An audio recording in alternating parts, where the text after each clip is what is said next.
Voici le concept car Citroën Oli, alors qui est un manifeste de la philosophie que va adopter la marque dans les prochaines années. Alors ça commence tout d'abord par ce nouveau logo, qui est en fait une réinterprétation du logo de 1919, alors une forme ovale, des chevrons qui ont été aplanis pour donner un peu plus de stabilité.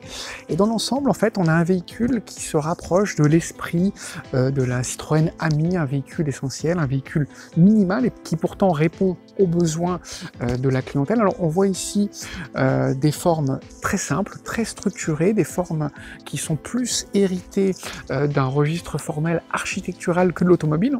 En témoigne particulièrement ce pare-brise qui est quasiment vertical, donc ça va peut-être à l'encontre de l'aérodynamisme, mais pour autant, ce véhicule électrique qui aura une vitesse limitée à 110 km/h pour économiser la batterie n'a pas besoin d'avoir une forme de fusée.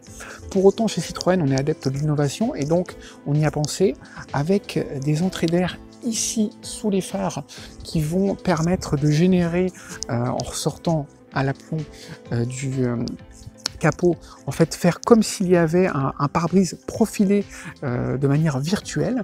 On a également des formes très architecturales au niveau des passages de roues qui peuvent évoquer un petit peu la Citroën 2 chevaux et aussi l'univers de l'Art déco.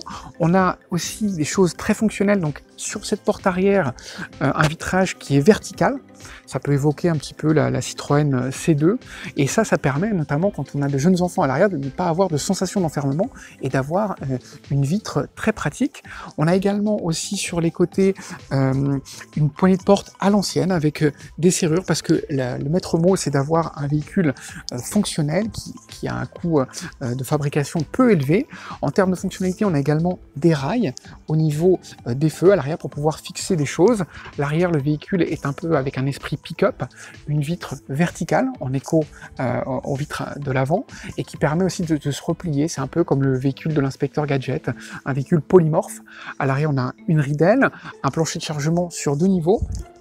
À bord, donc, on entre par des portes antagonistes. Là, on a une philosophie qui est identique à celle de la Citroën Ami, avec une porte qui est symétrique. On le voit d'ailleurs, les portes sont des découpes 100% verticales de chaque côté.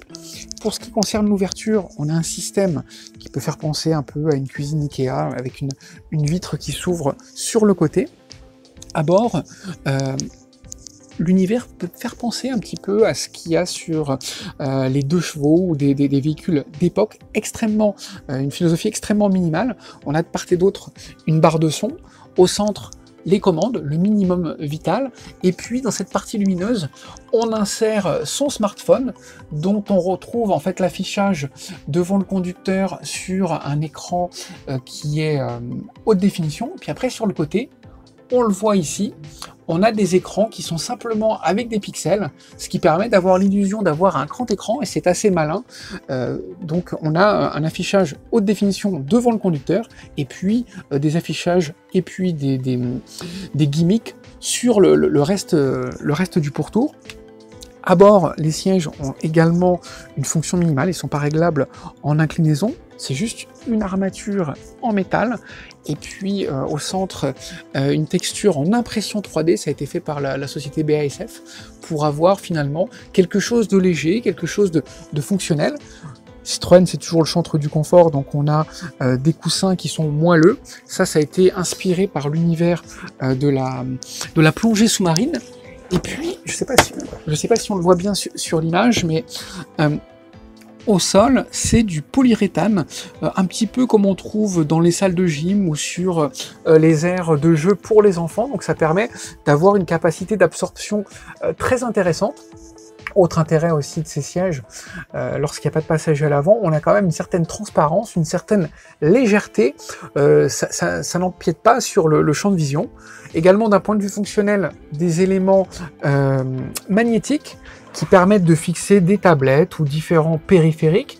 Pour question de praticité, on a également des appuie-têtes qui se replient, comme ceci. Donc on a la fonction appuie-tête aérienne dans le pavillon. Lorsqu'on replie la banquette, on a ainsi une fonction pick-up avec la totalité de l'accès à bord. Également des bacs de rangement qui sont très profonds. La conception de la porte, en fait, c'est un petit peu comme une porte de réfrigérateur avec une double peau. Et puis, on va terminer avec ces jantes qui sont fabriquées en fait en métal plié. Ça peut rappeler les Citroën FAF de l'époque, avec facile à fabriquer, facile à formuler, en acier. On voit d'ailleurs le fameux logo au centre. Et donc, ça apporte quelque chose de robuste, toujours un coup maîtrisé, avec des pneumatiques qui viennent juste à des tailles raisonnables. On a des pneus de 20 pouces. Et on va terminer avec le museau du véhicule, une signature lumineuse très géométrique avec des formes horizontales et verticales, et ça c'est quelque chose qu'on va retrouver en fait sur les prochaines Citroën dans pas tellement longtemps, ce que nous a promis Pierre Leclerc, son designer. Alors on espère que cette vidéo vous a plu, et puis que ce premier tour du propriétaire de cette Citroën Oli vous donnera envie d'en savoir davantage. Restez en contact sur l'Automobile Magazine. À très bientôt.